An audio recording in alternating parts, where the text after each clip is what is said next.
When you think about justice, what comes to mind? Probably courtrooms, laws, maybe a set of scales.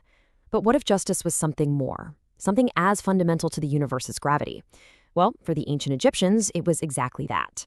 Today we're diving into the concept of Maat. And it's not just a goddess with rings. It's this profound philosophy of cosmic order and inner harmony that, even though it's thousands of years old, feels like it was written for us right now. So meet Maat. In ancient Egypt, she was the living, breathing personification of truth, balance, order, and of course, justice. But she wasn't just some abstract idea. To them, she was the very fabric of creation itself, the underlying principle that kept the stars moving in the sky and the Nile flooding its banks every year. And believe me, this was not a gentle suggestion. There's an ancient Egyptian saying that puts it pretty bluntly. To obstruct the law is to open the door to violence. That shows you just how seriously they took this. Maat wasn't a guideline. It was a fundamental law of existence. And ignoring it, well, that had some seriously dire consequences, not just for you or your society, but for the entire cosmos. Okay, so if she was that important, you'd think there would be these huge, sprawling temples dedicated only to her, right? Well, not exactly. And that's what makes this whole thing so fascinating. You see, Maat wasn't a typical goddess you'd go worship in one specific place. She was an idea, a concept that was everywhere, all the time. That's why you'd find small shrines to her in every single temple, because she was the rule that everyone, and I mean everyone, even the gods themselves, had to follow. For the Egyptians, justice wasn't about revenge or punishment. It was, above all, about harmony. Now, this is where it gets really interesting. This huge cosmic idea of harmony, it also applies directly to us, to the little universe that exists inside every single human being. And the Egyptians had this amazing analogy for it that, believe it or not, we can understand perfectly through modern medicine. Let's talk for a second about homeostasis. It's a medical term, but the idea is simple. It's the state of balance your body is constantly fighting to maintain. Think about it. Your temperature, your blood pressure, all of it has to stay in this super narrow, stable range for you to be healthy.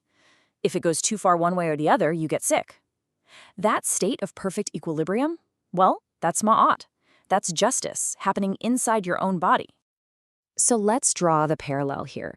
Just like all your organs have to work together in a kind of compromise for the good of your whole body, the same is true for the different parts of you. Your mind, your emotions, your physical body, your energy, they all have to work together in harmony.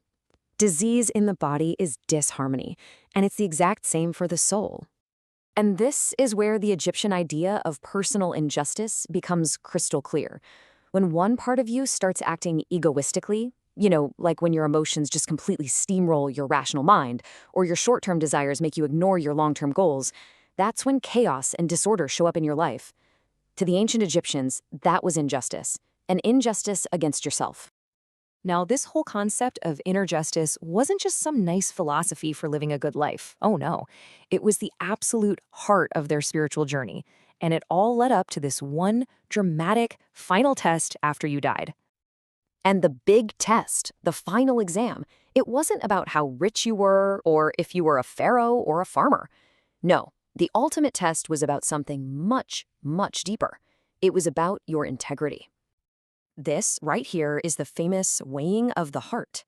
The story goes that after you died, your soul would enter the hall of double truth.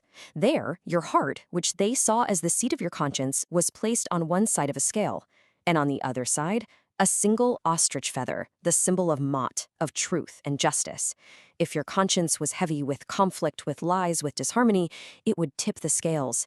And the consequence wasn't some fiery hell, it was maybe something even more terrifying, complete oblivion. And being forced to repeat the whole cycle of life all over again, with no memory of the mistakes you made. So what makes a heart heavy? Well, according to this philosophy, it's the state that most of us are living in right now. We're disintegrated. Our ideals, what we believe in, they point one way.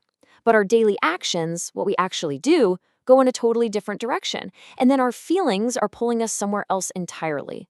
This internal tug of war, this lack of inner unity, is what weighs down the soul.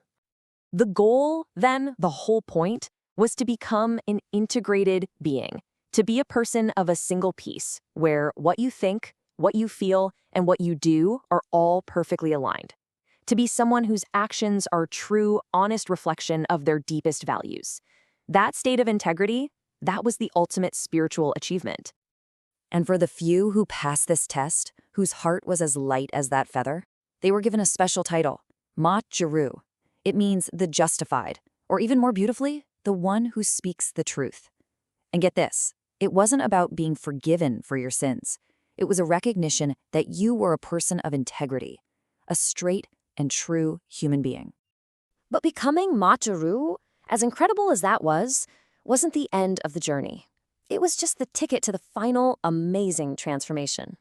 A soul who was justified, a Maat, had the chance to become an Osiris. To be Osirified meant you achieved a state of permanence, of true stability, in a world that's always changing, and it's symbolized by this, the Jed pillar.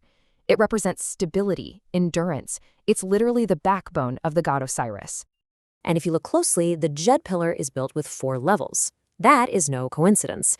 They symbolize the 4 fundamental parts of a human being we talked about earlier: the mental, the emotional, the vital energetic, and the physical. To become an Osiris is to have perfectly aligned these 4 pillars inside yourself, so they stand together, strong and unshakable, as one. So becoming an Osiris, that's the ultimate achievement. It means you've gone through all the chaos and trials of life and even passed through death itself while keeping your conscious, your integrity, your very core self alive and whole.